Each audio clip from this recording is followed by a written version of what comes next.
All right. Good morning. Good morning. Welcome back to the 126 Collective. I'm super excited today to talk about Boaz.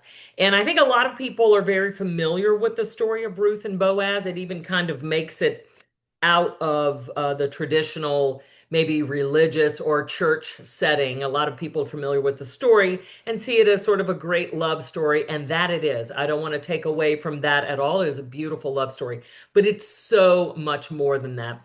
Interestingly enough, if you've been around a while and you've been to any weddings in your life, or maybe even you at your own wedding, there's oftentimes they'll use a reading from the book of Ruth as part of a marriage ceremony, which is interesting because the section that's used is actually between Ruth and her mother-in-law, Naomi, not between Ruth and Boaz. So people do get that confused.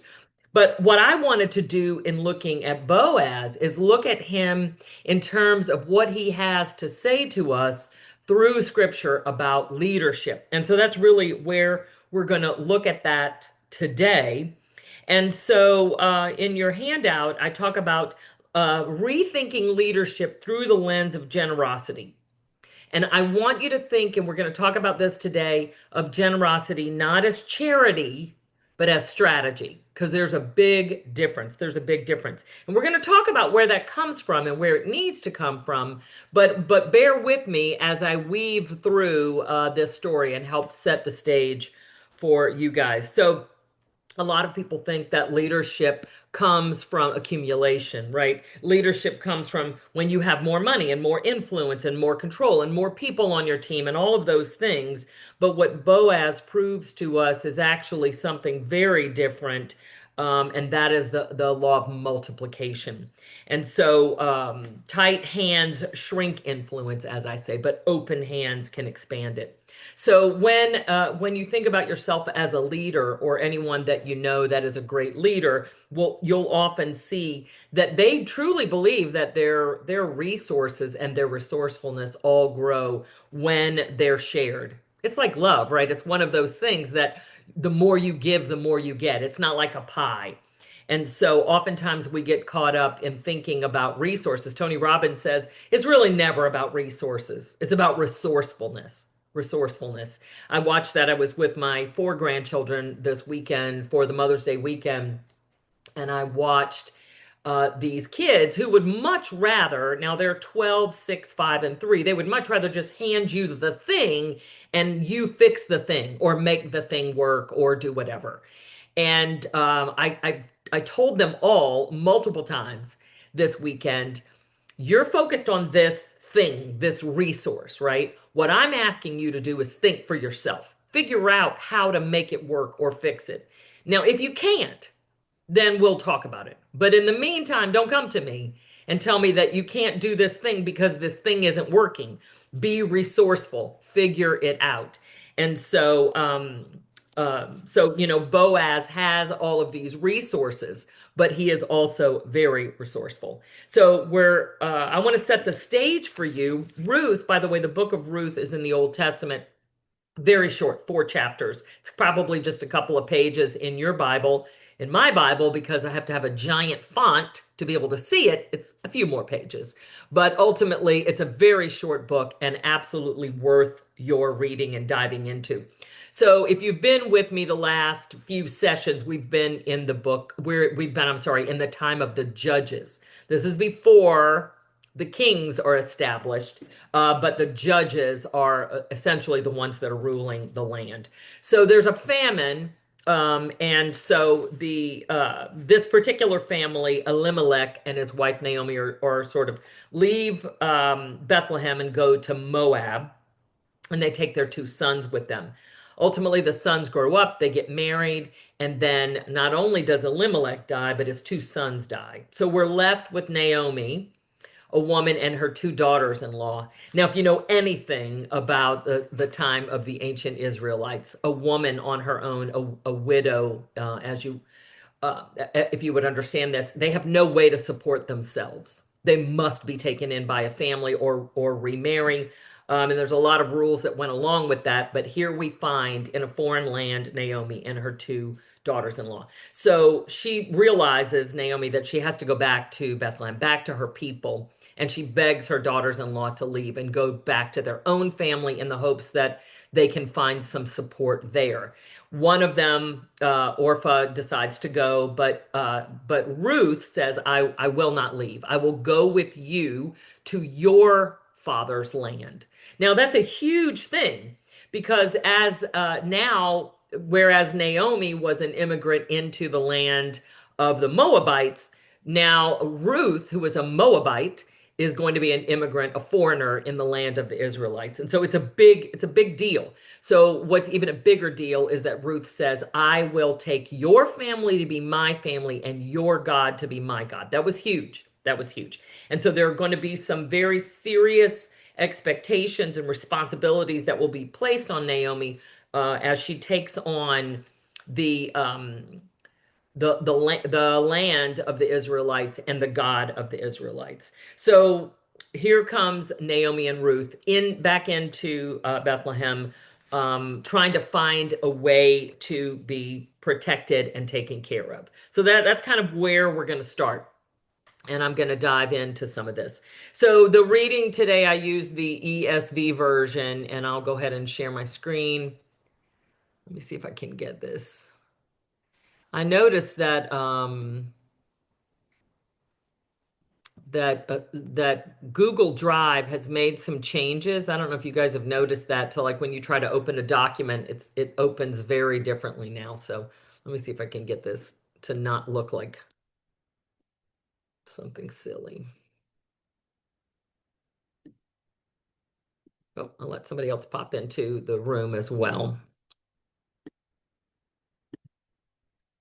Okay. Well, where'd I put it?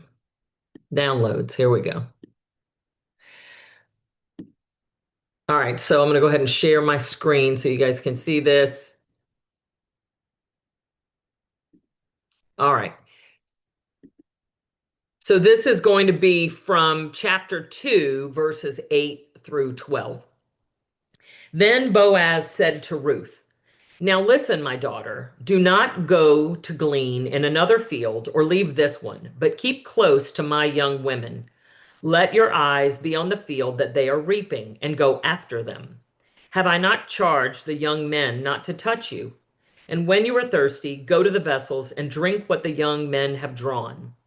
Then she fell on her face, bowing to the ground, and said to him, why have I found favor in your eyes that you should take notice of me, since I am a foreigner? But Boaz answered her, all that you have done for your mother-in-law since the death of your husband has been fully told to me, and how you left your father and mother and your native land and came to a people that you did not know before. The Lord repay you for what you have done, and a full reward be given you by the Lord, the God of Israel, under whose wings you have come to take refuge. And so gleaning, in case you're not familiar with the term, was a way to collect leftovers. So I'm going to talk a little bit more about gleaning when we get to the next section. But gleaning is actually still done today in a sense, but it's generally done on a farm or in a production facility to make sure that the leftovers either don't get left behind or they are rerouted to those who may be in need. But gleaning is just essentially means collecting the leftovers. So the men and women that work for Boaz are basically in the fields gleaning the wheat or the what is it, the barley, whatever they're gleaning there. Well, I mean, whatever they're gathering there, and whatever falls to the ground, whatever gets left behind is left there for other people to collect. Put a pin in that. We'll come back to it. So the fact is here that Boaz didn't just give his resources. If you think about what he did, he spoke identity into her, right? He gave her dignity and he even blessed her. He called her his daughter. And the truth is that that was not required of him. We're going to talk about what was required of him as a landowner. But what wasn't required of him was to treat her with dignity. Well, I guess in a sense you could say morally that was required, but he didn't have to bless her. He didn't have to call her his daughter. He went above and beyond with Ruth. He protected her.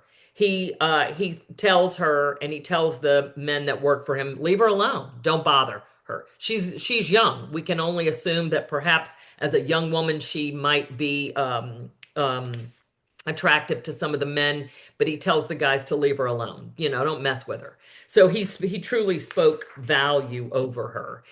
So this is the reality. Boaz wasn't just generous with his stuff. He wasn't generous with his stuff. It wasn't just that he allowed her to glean in his fields. That was required of him by Levitical law. But it's how he treated the people. So what you don't see, and if you go back, you can read this. He greets his workers in the Lord. He says, "The Lord be with you," and his workers respond, "The Lord bless you." So he noticed Ruth. Now, this is a woman that many others would have overlooked. She was poor. She was a foreigner. She was not an Israelite.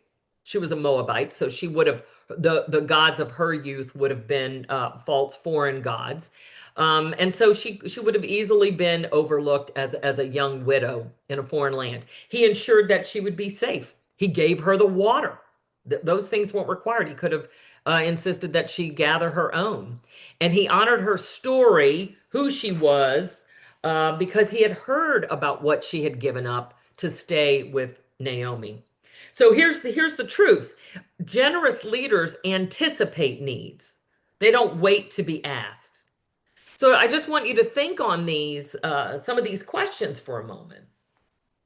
So if as a leader, if you feel like you're in that position where you're just giving the bare minimum, and look, maybe you feel totally justified in that. Maybe you're strapped. Maybe you're burning the candle at both ends. And whatever team you're leading, whether it's your family, whether it's in your business, whether it's in your community, your church, your kids, whatever sports, whatever it might be, where do you feel like maybe you're just giving the bare minimum instead of going above and beyond? And I'm going to follow that up with this question. Who in your world, could be on your team, could be in your personal life, right now might feel overlooked or unseen? I think if we're honest with ourselves, often we can get ourselves into that situation where, we get tired. Have you heard the saying, you can't pour tea from an empty cup? And it can feel like, man, I'm done. I'm stretched too far. I don't have anything left to give. And sometimes that can become our identity. Even if it's just a season in life, it can become for us a part of who we are. And I'm not saying, by the way, that you don't need to get filled up. We've talked about that. I'm not saying that. Absolutely you do. But if you're a leader, it's worth considering if there's any part of your world right now where someone might feel like you're not seeing them or you're overlooking them. And so what would it look like to intentionally notice and affirm someone this week? And so I'm going to ask you to pick one. Just pick one this week. And if you printed this out, check it off. If you haven't, just write it down. This week, will you commit to recognizing someone else's effort? I don't care who it is, honestly. Will you commit to speaking encouragement or identity into someone who needs to hear it? Or will you proactively meet a need before you're asked? So there's a difference between leading at the level of I didn't do anything wrong or I went out of my way to do something right. That's not the same thing. It's not the same thing. So I'm going to ask you to make a commitment this week. And if you already know who that person is, go ahead and write their name down, because I want you to be accountable to doing this thing that you're committing to doing. All right, so now let's we talked about Boaz being generous with his compassion and with his courtesy. Now let's see what it looks like for him to be generous with his resources and with his credibility. So moving on, Ruth chapter 2, verses 14 through 16. And at mealtime, Boaz said to her, "Come here and eat some bread and dip your morsel in the wine." So she sat beside the reapers, and he passed to her the roasted grain. And she ate until she was satisfied, and she had some left over. When she rose to glean, Boaz instructed his young men, saying, "Let her glean even among the sheaves, and do not reproach her. And also pull out some from the bundles for her and leave it for her to glean, and do not rebuke her. And then in chapter 3, verse 15, and he said, bring the garment you were wearing and hold it out. So she held it, and he measured out 6 measures of barley and put it on her. Then she went into the city. Now, just so you'll know, 6 measures or ephah of barley, it would be several weeks' supply for a working man. So this is a lot of extra that he gives her. So he didn't just speak kindness to her, he backed it up with action. So he invited her to eat at his table. That was a big deal. He fed her until she was full and then some. Notice she had leftovers. He instructed his workers to leave extra for her, and he gave her more than she could earn on her own. So I want to speak a little bit more into this gleaning that I mentioned. So in the book of Leviticus, the concept of gleaning was established, and then in Deuteronomy it gets expanded. So you could look that up. This was not charity. This wasn't almsgiving. This wasn't giving to the poor. This was a concept that was established by God to allow poor people to work for their money. It gave them dignity because they also worked the land. Remember, this is an ancient agrarian society. It's what you grew, and it was the animals that you tended that provided your food. You didn't run on down to Publix or whatever grocery store you have in your area to pick up food. You had to grow and tend your own flocks and grow your own food. So by allowing the poor to have the dignity of also working the land, even though they didn't have necessarily land of their own, it gave them that personal dignity. So what Boaz is doing here is he's honoring the Levitical practice of gleaning, right? That was meant to be where you reap your own harvest, but you don't go around the edges of your field, and you don't go back and pick up the stuff that got dropped. It is left there. And then the poor, the orphans, the widows, those people that have not in your society are invited to come and work to gather their own food. So it's a beautiful process because it gives people dignity. So let's call it what it was for Boaz. It was strategic generosity. So he didn't just comply. Gleaning was a law. It was a Levitical law. This was strategic generosity. He blew past it. So he asked his workers to actually pull some up and just leave them there. But notice he didn't just go in the gleaning process and just hand her extra. He gave her the dignity to work for herself. And so your generosity is proven by what you do, not what you say. Anybody can talk a good game when it comes to generosity, but you've got to make sure that your actions match your words. So Boaz proved this, right? Anybody can say that they care about their team. But here's the reality, and what we don't often think about in this story.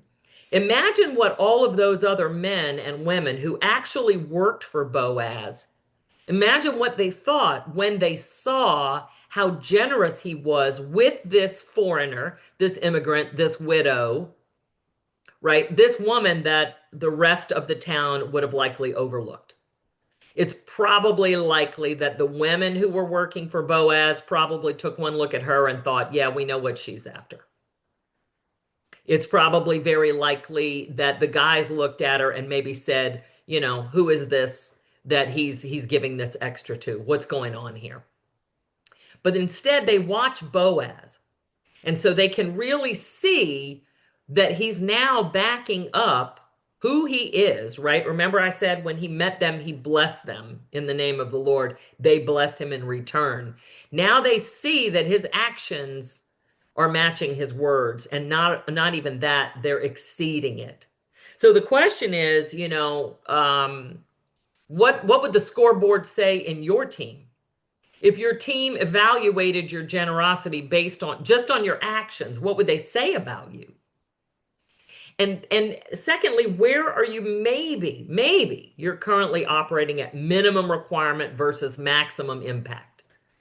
It's time to sort of ask yourself, am I just getting by? Am I just doing what I have to do? Versus am I looking for opportunities to serve at an even higher level? And what do you have that if you gave it away, it could significantly impact someone else? Perhaps it's your time. Perhaps it's your knowledge. What is it? What do you have that could be a great impact on someone else?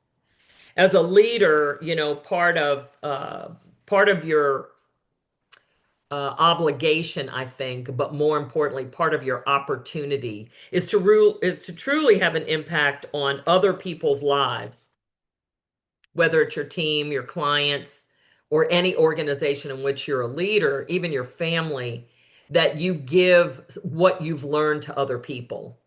I have to be honest. Everything that I share is because I learned it from someone else. From someone else. You guys know that I was a student of Tony Robbins, and I guess I still am, and probably always will be since 2012.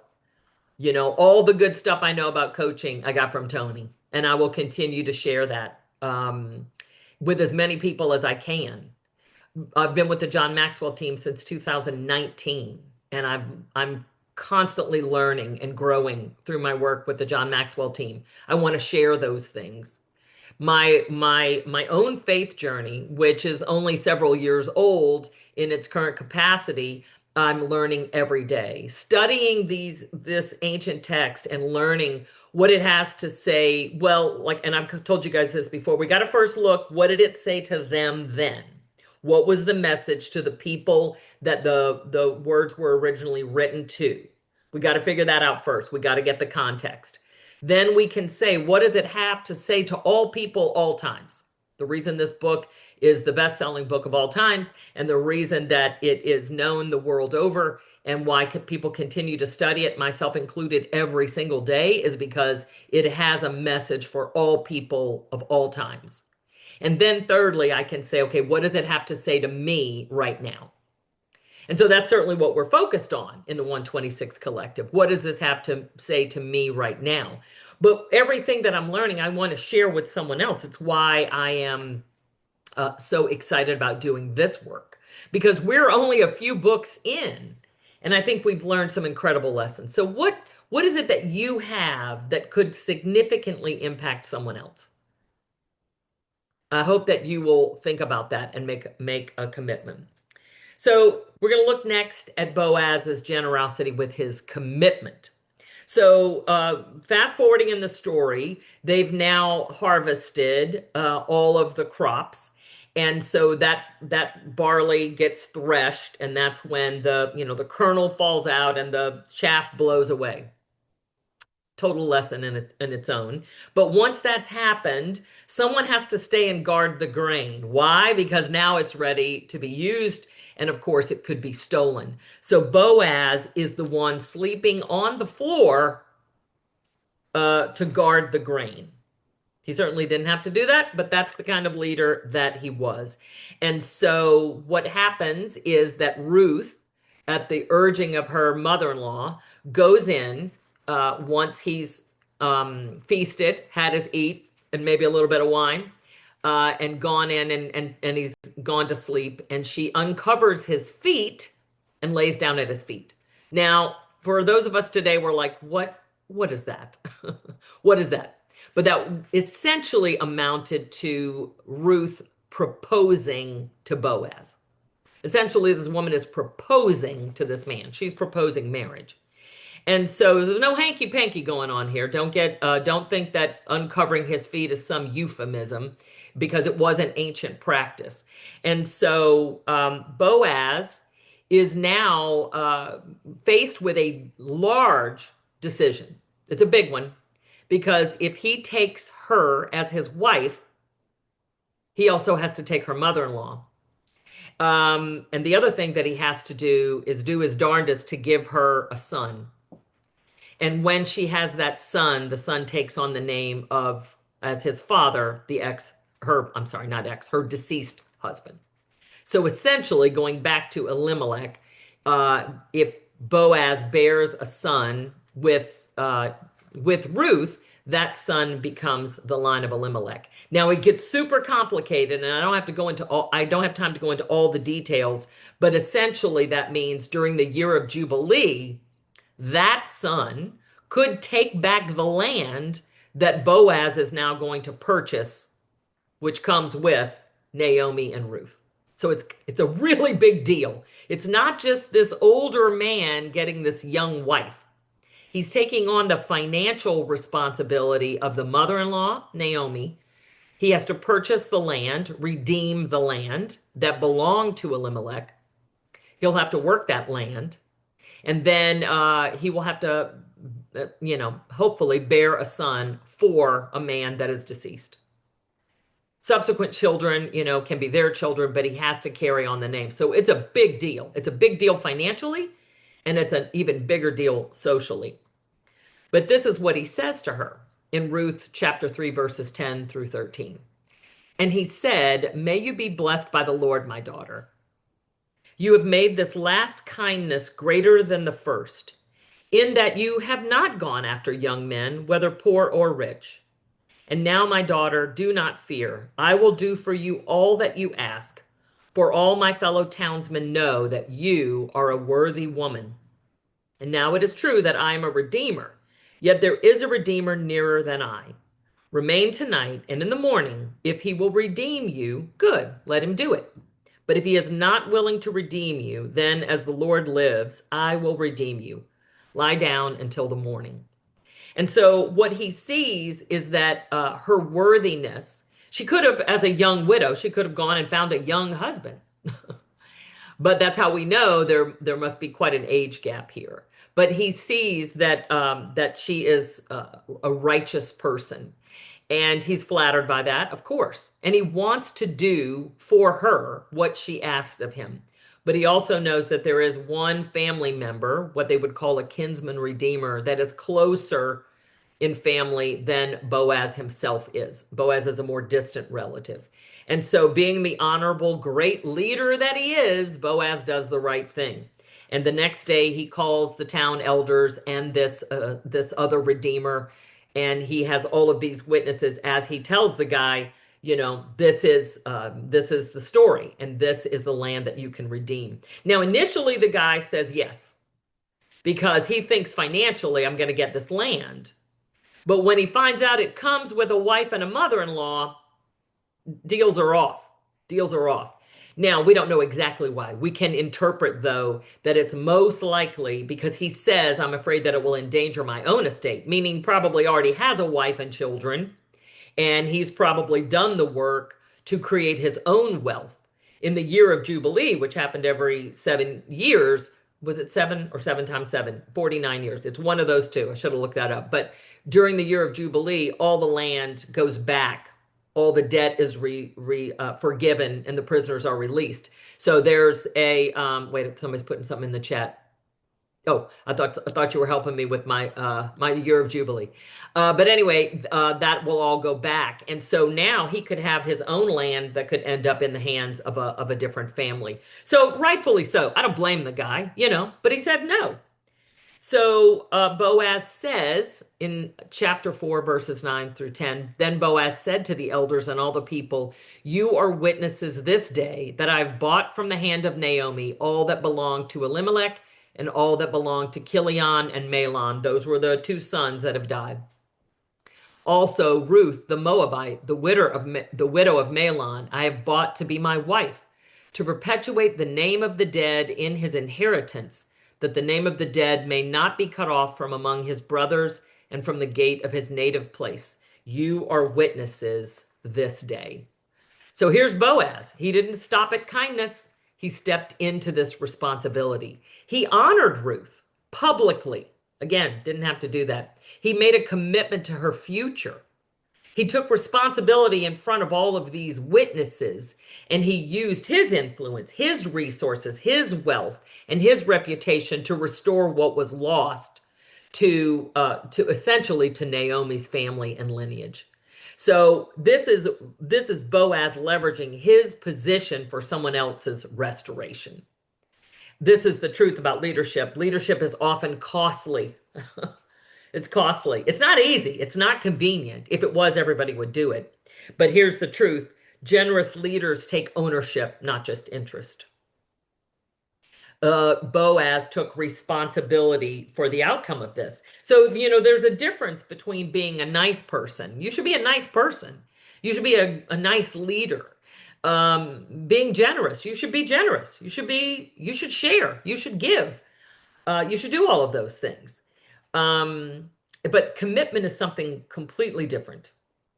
So Boaz stepped into ownership of this with her. So my questions for you in this area are: where in your life are you supporting people when maybe you should be owning an outcome? That's a difference. I had to really think about that one with that question. I thought about, who am I supporting? What am I supporting? And versus what am I owning? I could find some examples for myself in my work at my own church. I have been I've been self-employed for a long time. Thanks to Hurricane Katrina, I left my corporate job in '06 and got into real estate. And I was in real estate for about 6 years. Started coaching while I was in real estate, and I've been coaching full time since 2010. And so it's a long time. I don't know how many people, I would presume most people in this call are self-employed or run a small team. And I just saw a typo. There's a great thing about being self-employed, and there's a hard thing. It makes me great at sort of figuring stuff out on my own. It makes it hard for me to truly collaborate and work in a team environment. And so I thought about a role that I have now with my church, and I'm trying to be extremely supportive. But honestly, I don't know that I've fully taken ownership of the outcome of this. And part of it is just because I'm doing some work specifically for the pastor's wife, and there's a part of me that feels like I just need to yes, yes, yes anything she says, and just support her. But the truth is, they've asked me to create our discipleship program. And, oftentimes they'll ask me for clarification, or they want the elders to look something over. They want the creative team to look at my handout, to make sure that it flows with the theme. And I find myself bowing up, and I just want to tell them, like, stick it, or or I want to just say yes and just do whatever they want. I've struggled with owning it. I'm just being honest. So I made a decision yesterday. It's like I'm going to have to take ownership of that process, and that means that I have to be open to criticism, open to critique, open to feedback, open to support, however you want to phrase it. But I need to step up and do that. So I'm just throwing that question out there for you. Is there someone in your world who needs advocacy, not just encouragement? John Maxwell says there's one sure way to know that someone needs encouraging. I'll give you the clue what it is. You want to know what it is? They're breathing. If they're breathing, they need encouraging, right? So yeah, and some of us are really good at encouraging others, but that's not the same as advocating for them. Not the same as advocating for them. Some of you know that my mother has been diagnosed with Alzheimer's, and I have officially become her health advocate. And it's hard. It really is, because I just don't want to be bothered half the time. I just want to do what I want to do, not have to step in and advocate for my mother. So who needs you to advocate for them? And then what fear or hesitation might be holding you back from stepping up? These are the leadership challenges. So, this is Boaz's legacy of generosity wasn't just about helping Ruth. It wasn't just about getting a wife. It was about restoring Naomi. Naomi, when she goes back to Bethlehem, she says, "Don't call me Naomi anymore. Call me Mara." Mara means bitter, because she feels like she's just been abandoned. She left her native land, went to a foreign land where they worship foreign gods. Her sons grow up and marry foreign women. Her husband dies, her sons die. I mean, you can imagine. This woman feels like she's been abandoned. And so this work that Boaz did restored Naomi. It preserved the line of Elimelech. And truth be told, interestingly, when you get to the very end of Ruth, the fourth chapter gives you the genealogy of David. You ever heard of King David? Kind of a famous dude. And Boaz, we could, I love looking at these lineages. I don't know about you, but the first couple times I read through the Bible, when I'd get to the lineage, I would just be, la, la, la, la. Can't pronounce most of the names anyway. But they're there for a reason. Every jot and tittle of the Bible is there for a reason. And so I try to take my time and at least let my eyes wander over the names. But some of them get really good. But Boaz was the father of Obed. Obed was the father of Jesse. And you may have heard of Jesse. He is King David's father. He's David's father. And of course, we know that you can fast forward many more generations and you will get to Jesus, his birth. And so it was the work that Boaz did in being a generous leader. He wasn't doing it to get this young girl. He was doing it because that's who he was. That's who he was. And so when he stepped into his identity as a leader, it ultimately put him in the lineage of David, who we know is a great leader, and then ultimately the lineage of Jesus. So that's legacy. That's legacy. So generosity is always going to go farther than what you can see today. So what kind of legacy are you building through your own leadership? I think there was a book or a concept or something called people over profit. Am I remembering that correctly? Like that's a lot of work where companies are saying we value our people over profit. You would think, since all of your profit is going to come from the work that your people do, that should be common sense, but it has not often been the case. And so there are many companies that certainly don't practice that, but the ones that understand that the people are what make the difference. Yesterday, we had a 12-hour drive, my mother and I, back from Baton Rouge, where we had gone to see the kids and grandkids for the Mother's Day weekend. And my mother had her first Chick-fil-A. And so she'd never been to Chick-fil-A. And I told her, buckle up. This is going to be an experience unlike any that you've ever had in a fast food setting. And so she was pretty blown away. She's trying to tip the girl. They'll come to your table and offer you to refill your drink, and she asked for an ice water to go, and she's trying to give the little girl $1 tip. And the girl wasn't having it, and everything was my pleasure and all of that. But the truth is, you walk into a Chick-fil-A and you know what's going on behind the counter because you see what's going on in front of the counter. They do a phenomenal job, and there are other companies like that. But I don't know how many of you are familiar with Waffle House. Okay, Waffle House, when you walk in, they say welcome to Waffle House, but they often aren't looking at you when they do it. Chick-fil-A, something else is going on there. Something else is going on there. It's very clear that they've chosen people over profit. And the truth is, they're also extremely profitable, right? If you know anything about Chick-fil-A, this was a company that started in mall food courts. And they were like, but we're never going to be open on a Sunday. And these mall people would be like, are you out of your mind? That's our busiest shopping day. You can forget it. You'll never make it. 6 days a week, and they make more money than most other franchises make in 7 days. So people over profit. It's lip service. We don't want to have it just be lip service for us as leaders. So I'm going to ask you to make a commitment this week. This week, where will you lead generously? This is building on what we talked about earlier. Is it my time? Is it my resources? Is it my influence? What can I do? And I'm going to ask you to write something down. Like, get real specific here. And then let me know who will be impacted by this. Maybe it's one person. Maybe it's a group of people. Who are you willing to lead this week in a generous way?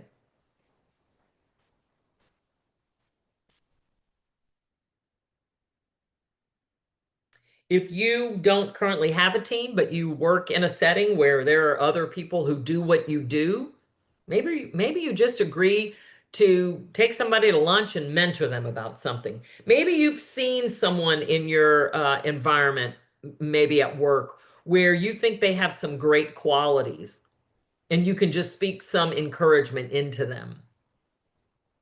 Maybe it is, giving somebody access to you and what you do. Maybe it is advocating for someone or opening a door for someone.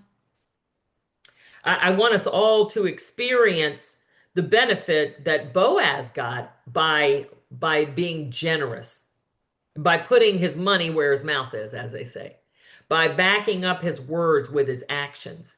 Because what Boaz got, what you and I may not feel like, our legacy, our name, the lineage, that may not be something that we think about as much anymore. Um, but for Boaz, it was a really big deal. He wouldn't have known, obviously, that he was going to be David's great great great grandfather, but the lineage of Boaz becomes one that the world knows about. The world knows about it. So, who will you impact this week and what will you do? Because here's the truth, you don't become generous when you have more. You become generous when you decide to be. When you decide to be generous, you know. Tony Robbins will often say, if you won't give a dime out of a dollar, you're not going to give 10,000 out of 100,000. It's not going to happen. People say, well, I'll do it when I have more, when I have more resources, when I have more time, when I have more money, whatever it might be, when I have more experience, then I will become generous. It doesn't work that way. You become generous when you decide to be. So if you want greater influence, stop gripping and start giving. In God's economy, open hands don't lose, they multiply. Open hands multiply. So I want to just, as we wrap up here, I want to kind of go through these on page 7, these top 10 leadership principles from the generosity of Boaz. And I'm just going to kind of touch on each of them briefly. And I'm going to ask you, just as we go down the list, just grade yourself, guys. This is not about condemnation or recrimination or shame or guilt or blame or pride. It's about just saying, where am I leading like Boaz? How am I being generous? And by the way, so you can grade yourself 0 to 10. And anything where you're a 7 or above, like do more of that. If there's anything where you're, a 4 or below, maybe that's just something to think about. How can I incorporate more of that into my day-to-day actions?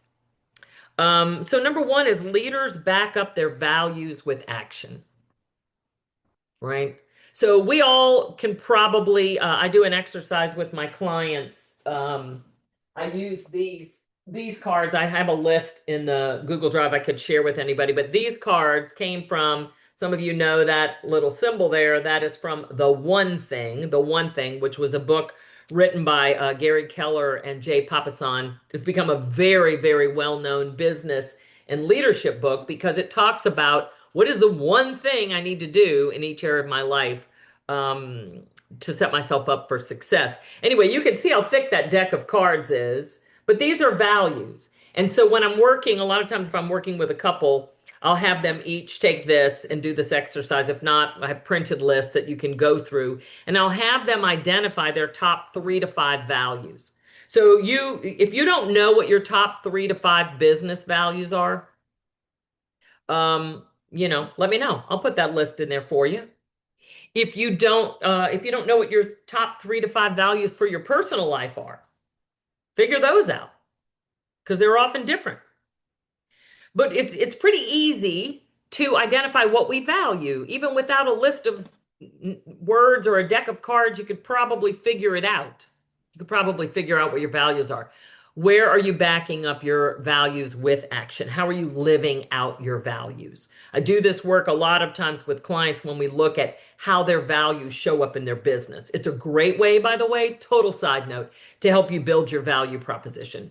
Figure out what it is that you value and then let your clients know, let your potential clients know how your business lives out those values and how that is a benefit to them. It's a great exercise. Number 2, leaders set the culture through everyday interactions. So how are you tending to the culture in your business, in your organization, on your team? Think about the people that you're interacting with on a daily basis. If you're a realtor and you don't have a team of people that work for you, you do have mortgage lenders and title representatives and insurance agents and home inspectors and appraisers. There's a lot of people that you interact with on a daily basis. What would they say about the culture of your business?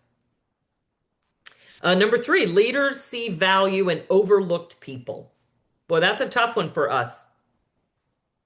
In a world that idolizes success or what the world deems as success, in a world of influencers, which is hilarious because the word influence when I was young was used very differently than it is now. Like, you couldn't take me back to high school and asked if somebody was an influencer. That wouldn't have made any sense. Those were very well known public figures, or maybe people in business that had a lot of influence, meaning they were able to set the tone. They were able, people listened to them. But leaders see value in overlooked people, not just people of influence. So, are you paying attention to people that others might overlook? Number four, leaders create belonging, not barriers. Not barriers.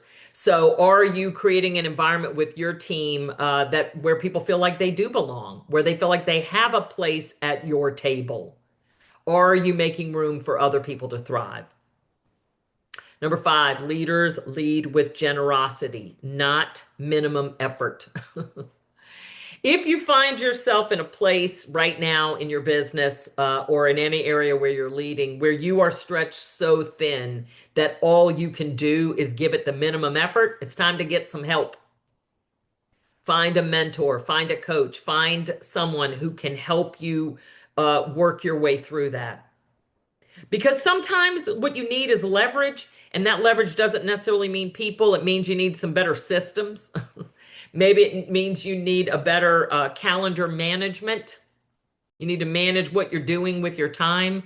But if you find yourself stretched so thin you can't be generous with others, then you definitely need to get some assistance on that one. Number six, leaders use their influence to open doors for others. So what can you do to open the door for other people? Number seven, leaders create safe environments for people to flourish. So this is the truth. We all know this. People do their best work when they feel protected and respected and valued. People will leave companies where they don't feel like they're respected or valued. So have you created an environment that where others can flourish? Boy, talk about level four leadership that we've talked about before.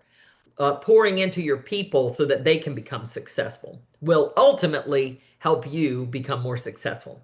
Number eight, leaders remove obstacles and provide resources. Right? So, are you equipping your people with what they need to succeed? On the John Maxwell team, we talk about equipping and empowering. Super important. You got to equip your people. They can't be successful if you haven't given them what they need to be successful. But then you have to empower them. You have to empower them to be successful, which, we've talked a little bit about that before, and we will again because it is a timeless leadership challenge. I don't want my people to make a mistake and make me look bad or fail, and therefore I'm not going to let go. I'm going to keep control. So that will come back in many more lessons, I'm sure. So are you equipping and empowering your people? Number nine, leaders honor people before trying to fix problems. Again, this happens on teams all the time. Problems, sort of show up. They're going to show up. You're working with people. Pretty much everybody I deal with is in some sort of a service business. But even if you're making widgets, people buy widgets.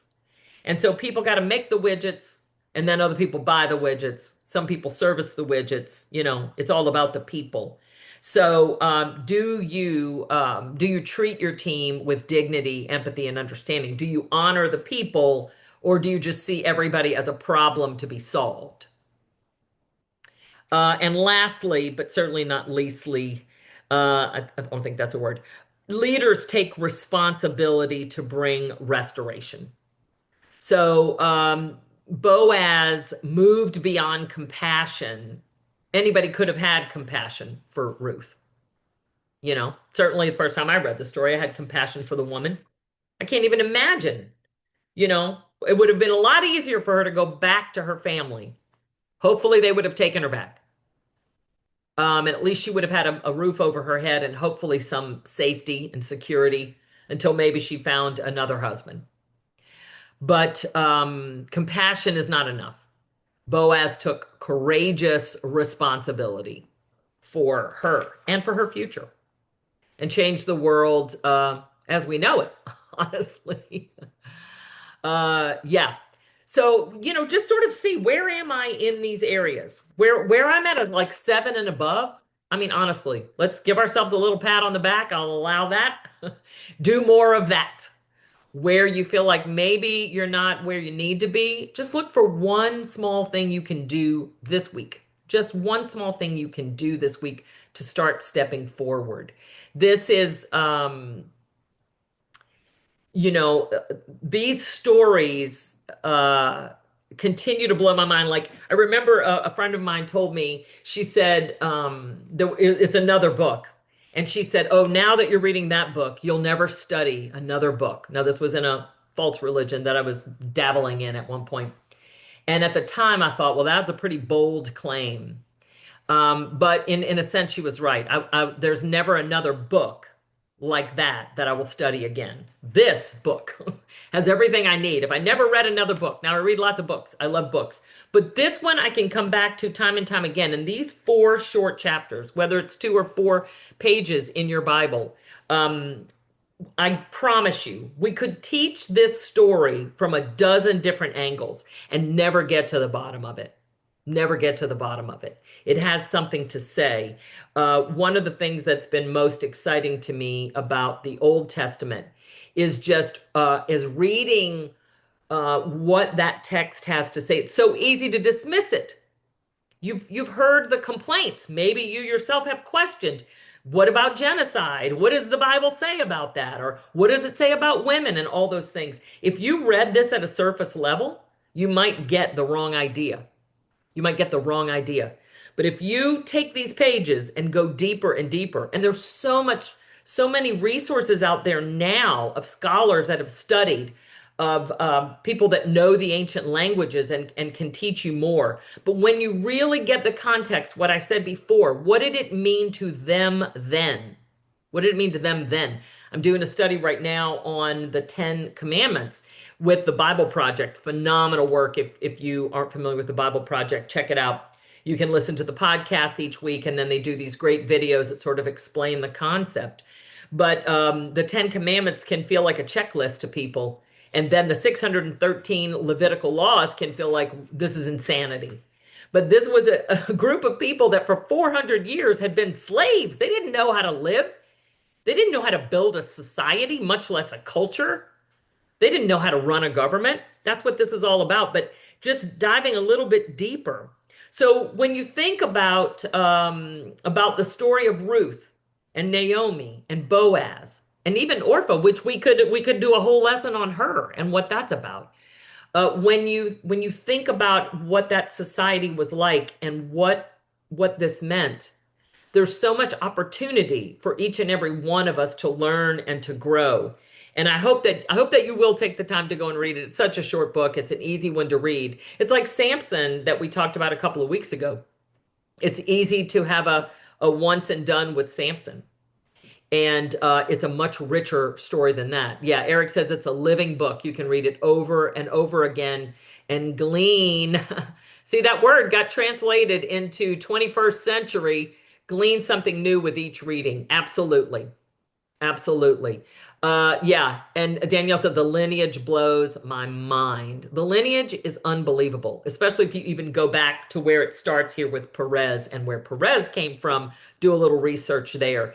You'll learn that a lot of the people that end up in the line of Jesus were people that were absolutely not part of the family of Abraham. They were absolutely not. They were all kinds of crazy, weird, interesting people, just like me, just like you, just like all of us. So I hope that's helpful. I hope this week you'll think about generosity in a whole new light. Don't think about it as charity. Don't think about what can I give away. Think about how can I step into the identity of somebody like Boaz, who backs up his words with his actions. And then imagine what a legacy you might leave when you begin to realize that it's open hands multiply. So I appreciate you guys tuning in today. I hope I'll see you next time. I'm not going to give you any hints on who it is, but check out. I'll make some posts about that, and you'll get an email. And hopefully I'll see you back on our next session. Have a great week, everybody.